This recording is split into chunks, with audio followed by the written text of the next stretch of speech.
Sekarang kita berada di sini ya live-nya ya. Oke.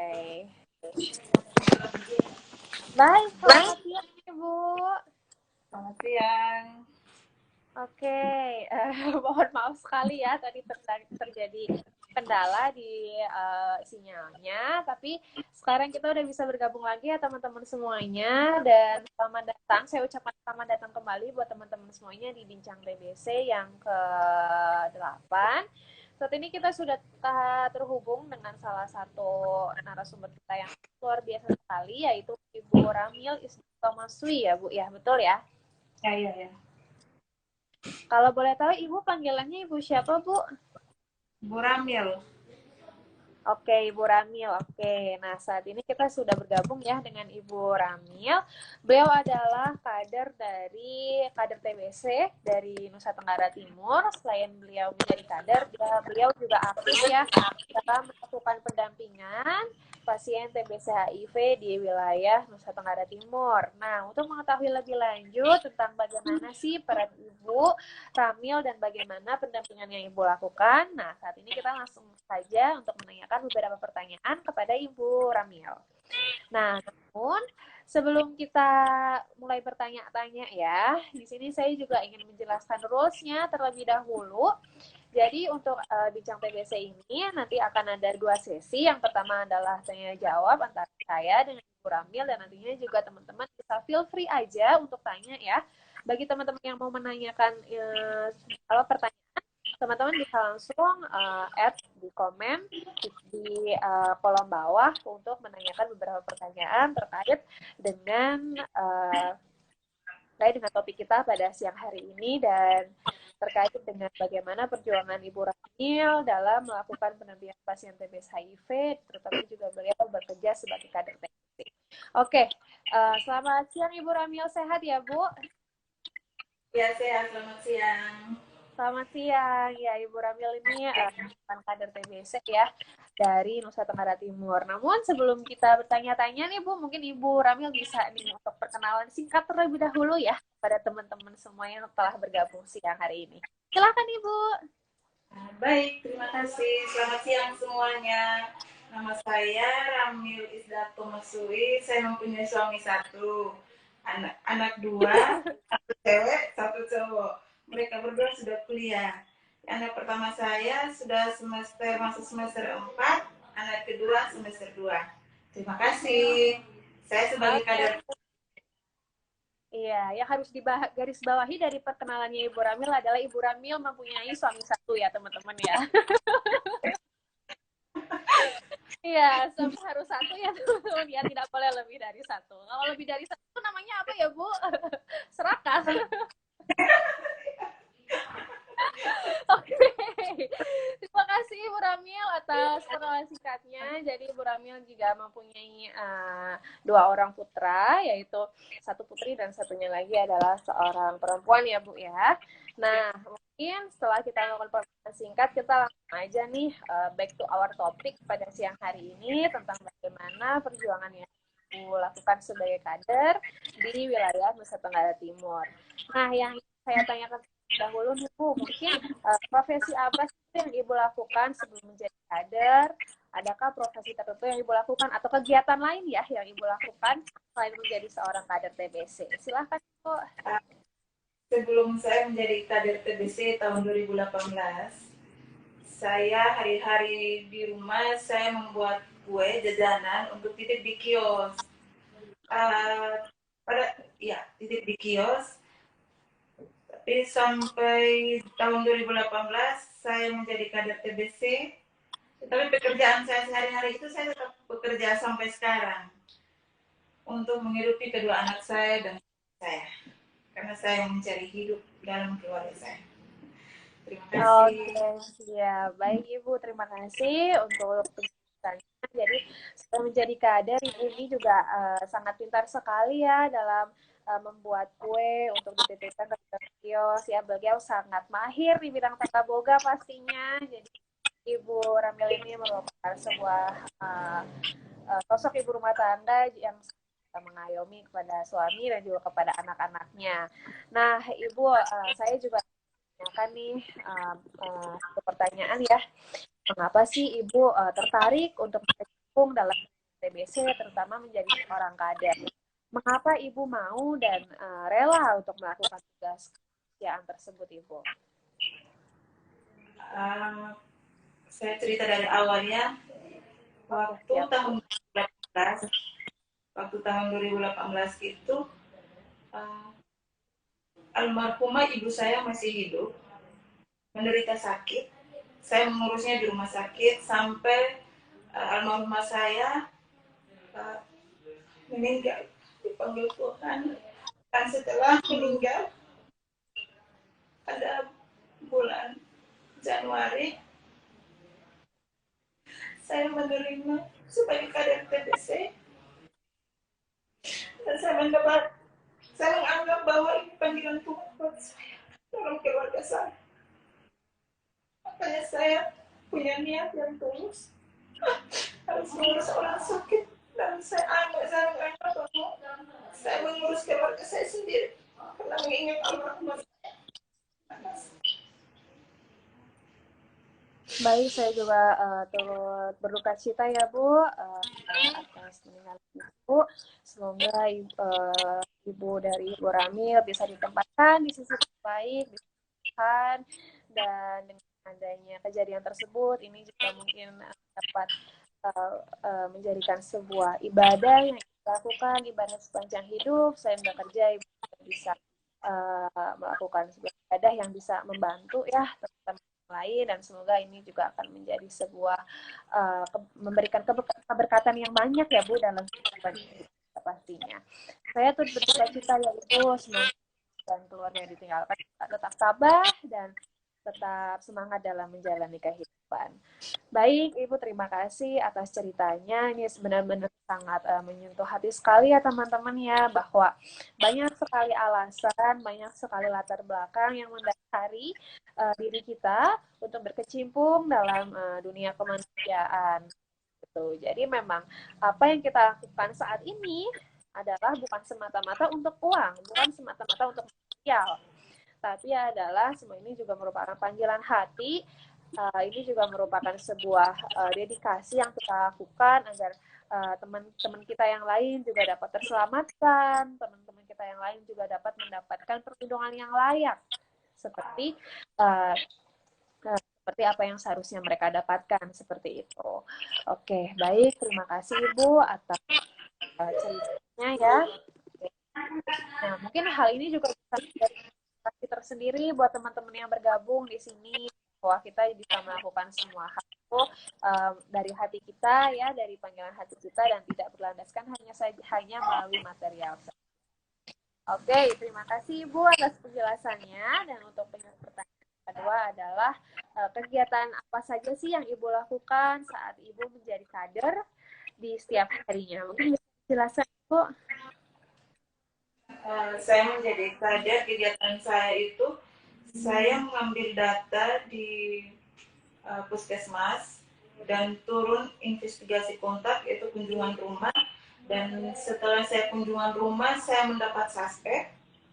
Saya merujuk suspek itu, dan saya menjemput spektum yang suspek yang ada.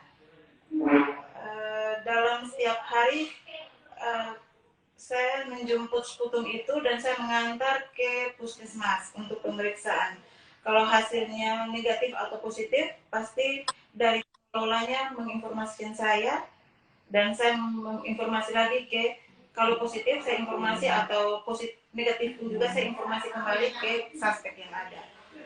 Kalau untuk yang tadi, hari ini saya mendapat 12 suspek yang saya jemput. Saya mengantarnya di puskesmas dan 1 balita untuk TPT. Besok lagi saya masih ya. Nanti di lapangan, di saat saya kunjungan, walaupun ada kendala-kendala di masyarakat, di tetangga, itu saya berusaha bagaimana cara pun juga, saya harus mencari suspek lagi. Saya memberikan penyuluhan dan memberikan informasi tentang apa itu TBC, dan ada masyarakat yang menerimanya dan ada yang tidak. kalau ada yang menerima, saya masuk untuk memberikan penyuluhan dan informasi. Dan sampai di situ kalau ada yang mau untuk mau periksa, saya antar pot dahaknya dan mengambil strukturnya untuk mengantar ke puskesmas. Gitu kerja saya. Oke, baik Ibu, terima kasih atas penjelasannya. Jadi begitu ya teman-teman ya, bagaimana alur ketika kita seorang kader dan untuk suspek yang didapatkan Ibu Ramil sendiri itu udah sangat cukup banyak ya dalam kesehariannya mendapatkan 12 suspek untuk dicek, dan mungkin ini juga bisa menjadi inspirasi untuk teman-teman semuanya untuk jangkau menjangkau masyarakat untuk melakukan dahak lebih banyak lagi. Nah, yang saya bikin penasaran di sini adalah pendekatan seperti apa yang Ibu lakukan kepada masyarakat sehingga mereka mau untuk melakukan tes dahak seperti itu. Waktu saya kunjungan, saya kan memberikan informasi tentang apa itu TBC. Ada yang bisa terbuka dengan saya, mereka mau langsung pemeriksaan. Mereka bilang, oh saya siap untuk periksa sputum saya, dahak saya.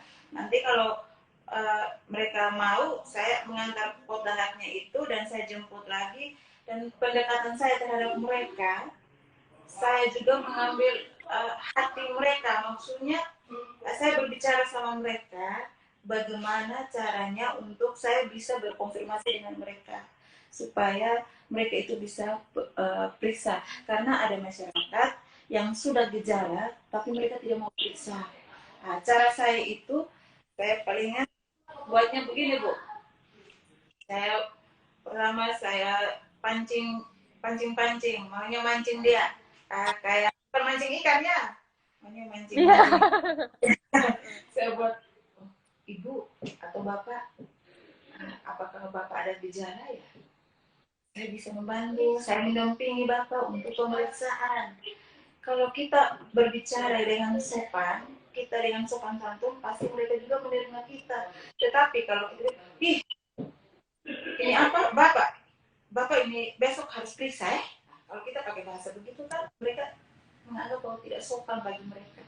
Makanya saya mau berbicara sama mereka, Bapak kalau bisa saya mendampingi Bapak untuk pemeriksaan, atau saya mengantar kodahnya saja Bapak, nanti saya antar dan saya jemput juga di sini sebetulnya untuk antar ke puskesmas. Kan kalau saya buat cara begitu kan mereka mau Bu. Tetapi kalau mereka suruh mereka antar sendiri atau mereka pergi ambil pot dahak sendiri, pasti mereka tidak akan mau. Dan itu pasti tidak akan mendapat suspek. Ya itu cara saya, tapi saya tidak tahu lagi yang kader-kader lain ya. Kalau cara saya seperti itu, pendekatan saya seperti mendapat suspek seperti itu. Saya buatnya seperti itu. Oke, baik. Terima kasih Ibu atas penjelasannya. Jadi yang harus kita garis bawahi ya dari penjelasan Ibu Ramil adalah kita harus melakukan komunikasi kepada masyarakat atau kepada pasien itu dari hati ke hati. Kita juga harus mengetahui bahwa oh ternyata karakter orang seperti ini itu harus terbuka, seperti itu dan sebagainya. Dan kita juga harus berhati-hati ya teman-teman semuanya ketika kita menggunakan kata-kata atau menggunakan kalimat ya untuk mengajak pasien TBC atau masyarakat untuk melakukan tes dahak. Jadi kata-kata bagaimana cara kita berkomunikasi sangat penting untuk mengajak si pasien ini dan si masyarakat ini untuk melakukan tes dahak. Dan cara yang Ibu Rami lakukan ini terbilang sangat efektif ya, dan mungkin ini juga bisa diterapkan ya di wilayah lain oleh kader-kader lain di wilayah yang lain, bahwa kita juga bisa berbicara secara lemah lembut dan kita juga harus pintar merayu ya. Tapi pintar merayunya juga dalam hal yang baik tentunya. Merayu untuk mereka tertarik melakukan tes dahak. Baik, terima kasih ya Ibu Rami atas penjelasannya. Ini sangat efektif sekali dilakukan. Teman-teman juga bisa menerapkan hal tersebut di wilayah teman-teman semuanya. Nah, untuk selanjutnya adalah saya juga ingin bertanya. Kali ini kan kita sedang berada di masa COVID pandemi ya, di mana kita harus melakukan social distancing, jaga jarak, dan sebagainya. Nah, untuk hal tersebut, adakah hambatan yang terjadi saat melakukan investigasi atau jangkauan di lingkungan masyarakat, Ibu, dengan adanya social distancing atau jaga jarak seperti itu? Kalau dalam masa pandemi, memang kendalanya juga ada masyarakat yang tidak mau menerima kalau kita sedang kunjungan atau investigasi kontak. Ada juga yang terima, tapi kita mematuhi protokol. Oh, Kita mematuhi protokol. Ada yang bilang kalau kita mendapat suspek, ada yang bilang, ibu jangan sampai saya periksa bilang saya ini COVID, tapi saya menjelaskan bahwa pemeriksaan COVID sama TBC itu beda, karena TBC ini kan pemeriksaannya sputum, dahak. Kalau untuk COVID kan beda. Jadi ada masyarakat yang mengerti dan ada juga yang tidak, tetapi bagaimana caranya itu kita pembawaan diri terhadap mereka. Tetapi kita harus mematuhi protokol, Bu. Kita jangan hanya asal-asal. Maksudnya kita tidak pakai masker, saya harus pakai masker, saya harus pakai sarung tangan, saya harus menyiapkan hand sanitizer. Jadi saya tidak berkomunikasi juga lama-lama, Bu, kalau dalam keadaan COVID. Saya kemungkinan cuma 15 menit lah. Saya berbicara sama mereka, nanti saya lanjut lagi. Walaupun masyarakat tidak menerima, saya berusaha dan saya mencari sampai masyarakat bisa menerima saya untuk mendapat seperti itu. Terima kasih. Oke. Baik, terima kasih Ibu atas penjelasannya. Jadi seperti apa yang sudah dijelaskan Ibu Ramil ya teman-teman, sebelum kita melakukan penjangkauan, kita juga harus paham itu tentang protokol kesehatan. Ya, sebelum kita menjangkau, kita juga sudah menggunakan protokol kesehatan atau alat kesehatan pelindung yang lengkap seperti masker, sarung tangan, dan sebagainya. Karena kan pastinya yang bisa dipercaya ketika kita datang melakukan penjangkauan adalah bagaimana protokol kesehatan yang kita gunakan ya. Jadi seperti yang Ibu sampaikan bahwa kita itu juga harus aware dan harus paham protokol kesehatan apa saja yang harus kita lakukan, dan kita juga tidak boleh melakukan kontak fisik dan sebagainya seperti itu. Dan itu juga merupakan salah satu hal utama yang harus kita perhatikan ketika kita melakukan kerja di lapangan ya. Sebelum kita mengajak teman-teman atau mengajak masyarakat untuk hidup sehat, kita juga harus perhatikan kesehatan diri kita sendiri dulu. Kita juga harus melindungi diri kita sendiri dulu seperti itu. Dan teman-temannya Ibu Ramil juga semoga tetap sehat selalu ya Ibu ya. Semoga kita semua bisa terhindar dari COVID-19 dan kita juga tetap bisa bekerja dengan baik, bekerja dengan maksimal walaupun kondisi yang ya seperti ini kayak gitu. Dimana kita harus terus beradaptasi dengan segala kondisi yang ada. Dan saya juga mengucapkan terima kasih sekali Ibu atas nama komunitas kasih Ibu yang telah Ibu lakukan ya Bu, walaupun di masa COVID. Tapi Ibu dan teman-teman kader yang lainnya terus bersemangat untuk melakukan penjangkauan. Baik, terima kasih Ibu. Untuk selanjutnya saya juga ingin bertanya Bu, tapi tadi kan kita bicara tentang kendala secara garis besar dalam masa COVID-19 ya.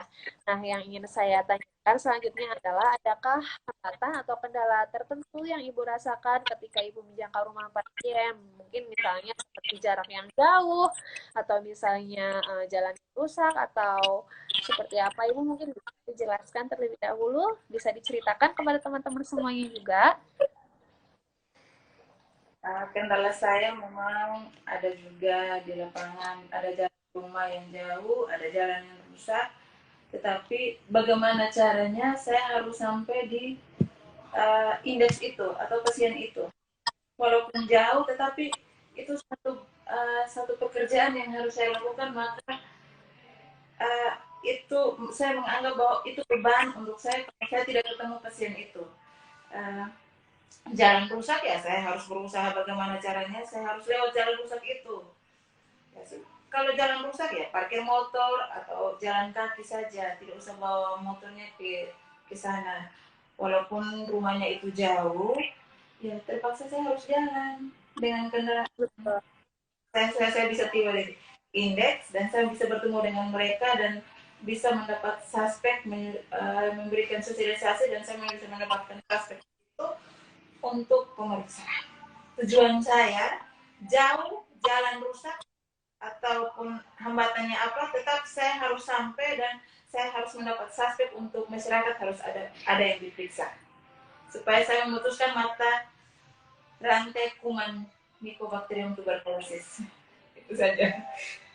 Oke, baik. Terima kasih Ibu atas semangatnya yang sudah ditularkan kepada teman-teman semuanya. Jadi seperti itu ya teman-teman yang sedang bergabung. Hambatan apapun yang kita alami, yang kita rasakan, misal jalan rusak ataupun jarak yang jauh ketika kita melakukan penjangkauan pasien, itu jangan dijadikan sebuah hambatan yang berarti, tapi dijadikan sebuah tantangan yang memang kita harus selesaikan seperti itu. Dijadikan sebuah apa ya challenge seperti itu yang harus kita bisa patahkan sehingga nantinya kita juga terus melakukan penjangkauan dengan efektif dan kita juga harus terus bersemangat ya bagaimana caranya agar kita bisa mencapai rumah pasien agar kita juga bisa mendapatkan aspek dari tersebut seperti itu. Nah mungkin semangat Ibu Ramil yang sudah ditularkan kepada teman-teman juga dapat berpengaruh ya kepada kita pada mental semangat kita, mental baja kita untuk terus bersemangat melakukan penjangkauan. Baik Ibu, terima kasih atas yang diberikan, atas motivasi juga yang sudah Ibu berikan kepada kita semua. Nah, selanjutnya pertanyaan yang ingin saya sampaikan adalah, Ibu kan sudah melakukan penjangkauan pasien penyuluhan itu di banyak tempat dan di banyak masyarakat ya Ibu ya. Nah, pastinya ketika Ibu melakukan penjangkauan seperti itu, pasti ada suatu momen di mana ada sesuatu yang spesial seperti itu yang terjadi atau yang dirasakan oleh Ibu Rami. Mungkin bisa Bu diceritakan, bisa sharing ke kita, adakah momen spesial tertentu yang Ibu rasakan ketika Ibu melakukan penjangkauan atau penyuluhan kepada teman-teman kita? Momen yang saya rasakan, walaupun saya merasa capek saat saya mengunjungi pasien, tetapi saya merasa bahwa satu beban yang dalam hidup saya, yang saya sudah memutuskan untuk mengurus pasien atau mengunjungi pasien, ya begitulah saya harus menyelesaikannya dengan baik. Dan saya juga merasa puas, walaupun saya merasa capek, Bu. Tapi di saat saya pulang, saya bersyukur bahwa ini sebuah berkat bagi saya. Ini jalan Tuhan bagi saya, bisa mengurus orang sakit dan ingin memutuskan mata rantai kuman tuberkulosis ini. Gitu, Bu. Oke, baik Ibu, terima kasih. Nah, seperti yang sudah dijelaskan dan kita akan oleh Ibu Ramil ya, bahwa di mana pekerjaan kita adalah sebuah misi kemanusiaan ya, yang memang kita harus laksanakan untuk bisa membantu orang sakit dengan TBC. Karena jika jika bukan kita tuh mau siapa lagi seperti itu kan yang akan membantu teman-teman semua yang terkena TBC. Artinya kita juga harus berusaha untuk memutuskan rantai TBC karena jika tidak maka hal ini akan terus terjadi berkelanjutan dan mungkin juga akan lebih banyak korban yang terkena dampaknya akibat penyakit ini. Jadi seperti yang sudah Ibu Ramil ceritakan ya, spesial oleh Ibu Ramilnya adalah ketika Ibu bisa pulang dengan beban berkurang karena ibu bisa membantu sakit menjadi sembuh seperti itu dan sebagainya. Nah ini juga bisa menjadikan sebuah inspirasi ya yang bisa kita terapkan juga dalam kehidupan kita bahwa ketika kita melakukan misi kemanusiaan pastinya kita juga memiliki sebuah rasa puas ya Bu ya, rasa kesenangan tertentu, rasa lega seperti itu kan ya, yang sudah kita dapatkan ketika kita membantu orang lain seperti itu. Baik, terima kasih Bu Rami atas penjelasannya. Nah, tadi kan kita sudah tuh bercerita tentang bagaimana peran Ibu menjadi kader TBC. Nah, kemarin juga kan kita ngobrol-ngobrol ya Bu ya tentang bagaimana peran Ibu menjadi pendamping pasien TBC HIV.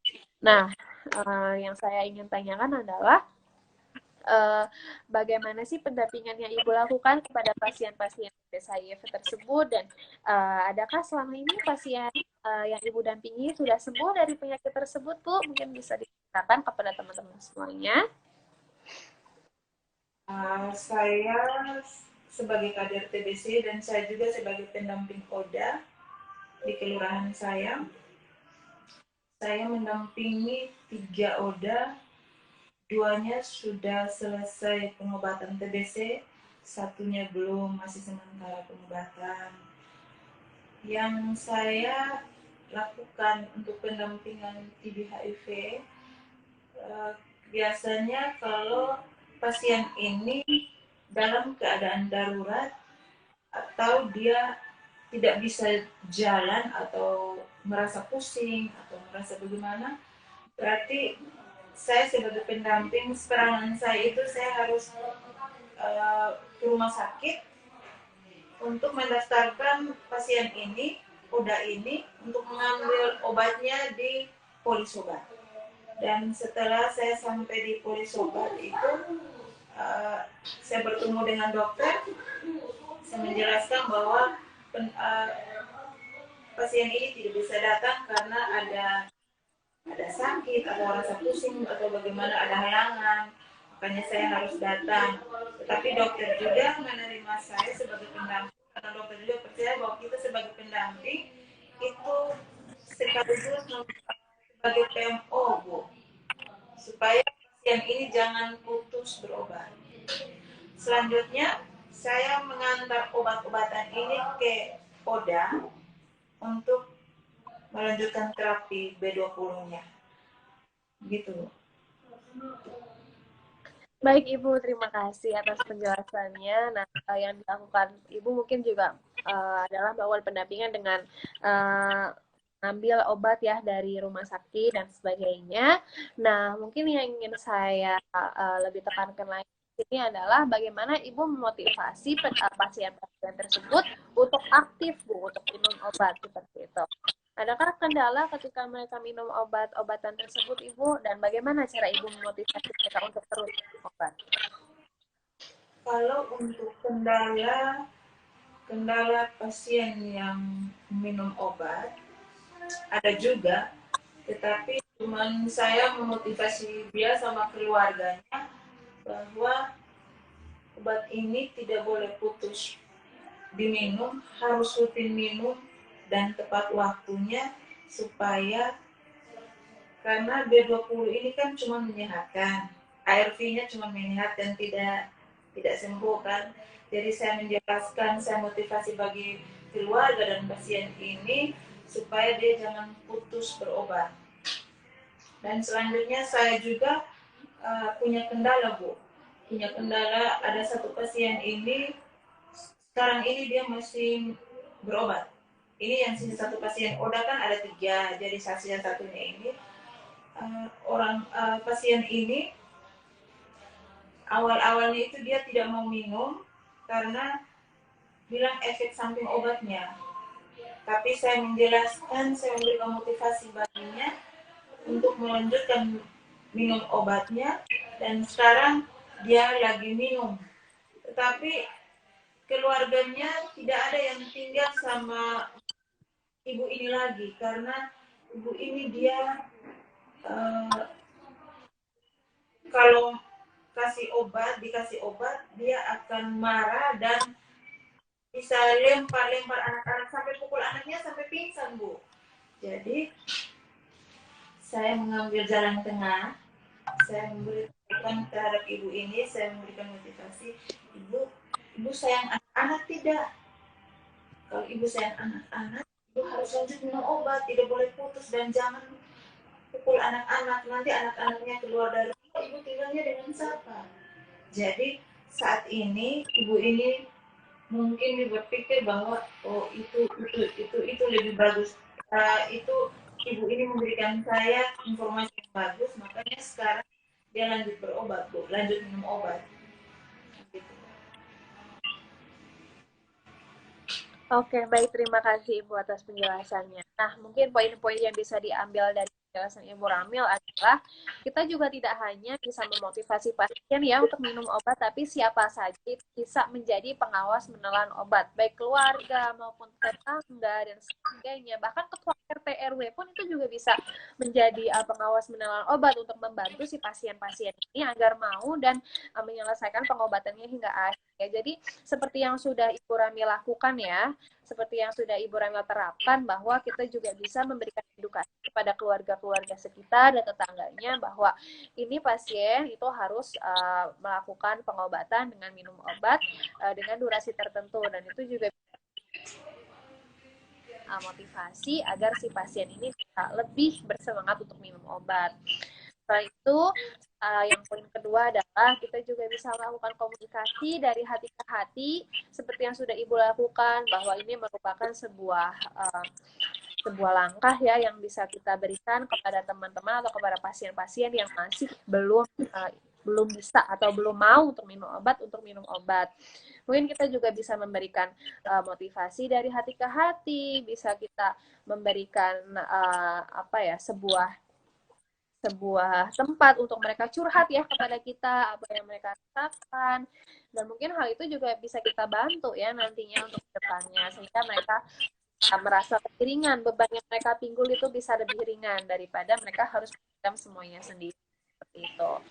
Baik Ibu Ramil, terima kasih atas penjelasannya, dan tadi kita juga udah ngobrol banyak banget. Mungkin di sini jika ada teman yang ingin bertanya, dipersilahkan ya untuk menanyakan di kolom komentar, dan nantinya untuk selanjutnya jika teman-teman juga masih ingin melakukan komunikasi atau saran dengan langkah-langkah atau cara-cara yang Ibu Ramil lakukan di lapangan, teman-teman juga bisa langsung aja kontak SR_Perdaki NTT untuk mengetahui informasi-informasi lebih lanjut yang Ibu Ramil dan teman-teman lainnya lakukan di wilayah NTT. Baik, sambil menunggu jika ada pertanyaan dari teman-teman, saya juga ingin bertanya, Bu. Seperti yang kita ketahui dari SR Perdaki NTT sendiri kan sudah melaksanakan kolaborasi program TBC HIV. Nah, di sini saya juga ingin mengetahui lebih lanjut bagaimana peran kader dalam melaksanakan program tersebut, Ibu. Mungkin bisa dijelaskan secara lebih singkat? Peran saya dalam sebagai kader TB ya. Iya. Sebagai kader TB, peran saya itu saya mengunjungi pasien dan memberikan informasi tentang TBC kepada masyarakat, dan saya mencari suspek, dan setelah saya mencari suspek, saya menjemput putum itu untuk memeriksakan ke puskesmas, dan saya mendapatkan hasilnya, saya menginformasikan lagi kembali ke suspek itu, dan saya ingin memutuskan mata rantai kuman tuberkulosis supaya jangan menularkan lagi ke masyarakat yang lain. Itu peran saya kalau untuk saya peran kader TBC. Bisa. Oke, baik, terima kasih. Nah, untuk informasi juga ya teman-teman semuanya, dari SR Perdaki NTT juga ada beberapa program untuk TBC HIV ya, dengan beberapa pasien yang mungkin terdiagnosa atau terlihat gejala-gejalanya memiliki HIV. Hal tersebut juga langsung dilakukan pemeriksaan ya Bu ya di puskesmas. Ya, dan itu Ibu Ramil juga mendampingi pasien-pasien tersebut, dan juga program ini bisa diterapkan, diimplementasikan juga di wilayah-wilayah lain. Jika kita mengetahui beberapa pasien yang mungkin juga memiliki gejala atau memiliki ciri-ciri bahwa beliau juga terkena HIV, mungkin kita juga langsung melakukan pemeriksaan lebih lanjut seperti itu. Mas. Baik, terima kasih Ibu atas jawabannya, dan mungkin tidak terasa ya sudah lebih dari 40 menit ya kita berbincang-bincang bersama, dan saya juga mendapatkan banyak sekali pelajaran dari sharing-sharing siang hari ini. Nah, beberapa poin yang bisa saya tangkap di sini adalah bahwa kita harus melaksanakan tugas sebagai kader atau sebagai penggiat aktivis TBC itu dari hati, dari panggilan Tuhan, di mana kita tidak hanya melihat material sebagai tujuan kita, tapi kita juga bisa melihat dari sisi lain seperti pahala maupun berkat yang bisa kita dapatkan dalam kehidupan kita. Selain itu, poin kedua yang saya adalah ketika kita menjadi seorang kader TBC, kita juga harus lebih sabar, harus lebih legowo ketika kita menghadapi pasien.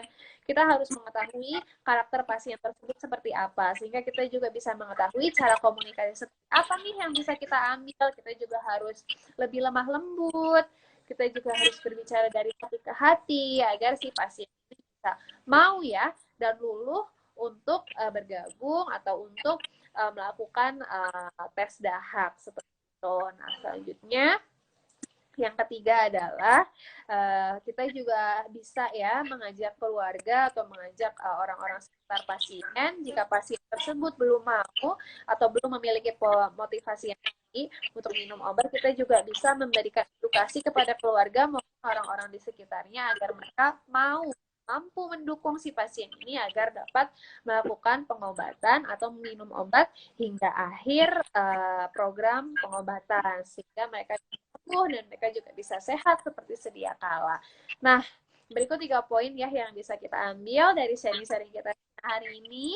Nah, mungkin teman-teman yang mungkin mau bertanya atau mengetahui lebih lanjut program-program apa saja yang dilaksanakan oleh SR Perdaki NTT dan bagaimana peran Ibu Ramil mendukung program-program yang dilaksanakan oleh SR Perdaki NTT, teman-teman bisa langsung aja follow Instagram di SR Perdaki NTT di SR_Perdaki seperti itu. Baik, terima kasih Ibu Ramil atas waktunya, atas kesediaannya untuk bergabung dengan kami semua. Semoga nanti ada kesempatan kita bisa bertemu ya Bu ya. Kita bisa ngobrol lebih lama, panjang lagi. Nah, mungkin ya Bu, ini sebagai closing statement, sebagai penutup, saya ingin menanyakan kepada Ibu semangat apa atau motivasi apa yang ingin Ibu berikan ke teman-teman daerah lainnya dalam melakukan penjangkauan kasus, terutama sebagai kader TBC. Silakan Ibu. Kalau untuk motivasi bagi teman-teman saya, kalau bisa kita harus punya niat yang tulus dari hati kita untuk mengunjungi pasien atau mengurus mereka atau mencari suspek di masyarakat supaya kuman tuberkulosis ini jangan menularkan ke orang lain. Itu pesanan saya bagi teman-teman kader yang lain. Dan satu lagi, kalau kita turun untuk kunjungan, pesan saya, kita jangan pernah mengeluh. Karena pengeluhan kita, nanti kita tidak akan mendapat suspek. Kita harus memang betul-betul punya niat. Dan memang itu betul-betul kita mencari suspek supaya masyarakat juga menerima kita dan mereka bisa memeriksakan diri di rumah sakit atau puskesmas. Itu pesan saya saja bagi teman-teman kalian. Harus punya semangat. Jangan putus asa. Iya, punya semangat, niat tulus, dan jangan putus asa ya Ibu ya. Nah, 3 kata kunci ini harus kita terapkan dalam kehidupan kita, dalam peran kita sebagai seorang aktivis TBC, bahwa kita yang pertama harus tetap semangat dalam melakukan tugas kita juga jangan putus asa, walaupun banyak sekali hambatan mungkin yang kita alami di lapangan, tapi kita juga harus menjadikan hal tersebut sebuah hambatan atau tantangan yang memang harus kita selesaikan. Seperti itu. Dan yang terakhir adalah kita juga harus mempunyai niat yang tulus. Kita harus tetap mengingat bahwa ini adalah bukan hanya tujuan tentang material, tapi juga ini tentang sebuah kemanusiaan yang kita bisa lakukan, kita bisa bantu untuk membantu teman-teman yang membutuhkan kita. Baik, terima kasih Ibu atas waktunya dan semoga kita juga bisa bertemu kembali. Saya juga mengucapkan terima kasih kepada SR Perdaki NTT yang telah memberikan platform untuk melakukan sharing bersama Ibu Ramil ini. Dan Ibu, semoga tetap sehat selalu ya Ibu ya. Salam untuk keluarga dan tetap semangat dalam melakukan penjangkauan. Dan saya juga mengucapkan terima kasih kepada Ibu yang telah terus bersemangat melakukan penjangkauan dan semoga ini juga menjadikan sebuah ladang di mana Ibu bisa mendapatkan berkat yang sangat banyak sekali dari Tuhan.